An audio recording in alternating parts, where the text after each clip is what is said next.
కష్టించి పండించిన ధాన్యం అమ్ముకుందామని మార్కెట్ యార్డుకు తీసుకొస్తే అకాల వర్షం ఒక్కసారిగా అన్నదాతను అతలాకుతలం చేసింది. వందలాది క్వింటాల ధాన్యం కళ్ల ముందే కొట్టుకుపోతున్నా ఏమి చేయలేని దీనస్థితి నెలకొంది అన్నదాతది. మహబూబ్ నగర్ జిల్లా జడ్చర్ల పట్టణ కేంద్రంలోని బాదేపల్లి వ్యవసాయ మార్కెట్ కు తీసుకువచ్చిన మొక్కజొన్న ధాన్యం అకాల వర్షానికి ఒక్కసారిగా తడిసి ముద్దైంది.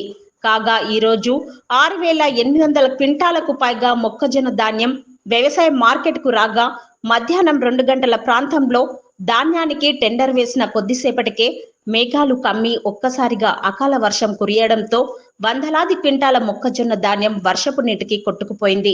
సమయానికి రైతులకు టాల్ఫిన్ కవర్లు లేక ధాన్యాన్ని కాపాడుకోవడానికి నానాయాతన పడాల్సిన పరిస్థితి నెలకొంది. మరోవైపు కురిసిన వర్షానికి వరద నీటిలో కొట్టుకుపోతున్న ధాన్యాన్ని కాపాడుకోవడానికి రైతులు మరిన్ని ఇబ్బందులు ఎదుర్కొన్నారు. ఇదిలా ఉండగా వేలాది రూపాయలు పెట్టుబడులు పెట్టి పండించిన ధాన్యం మార్కెట్ యార్డుకు తీసుకువస్తే అకాల వర్షానికి కళ్ల ముందే తమ ధాన్యం తడిసిపోతున్నా ఏమి చేయలేని పరిస్థితి నెలకొందని ఆవేదన వ్యక్తం చేశారు అన్నదాతలు.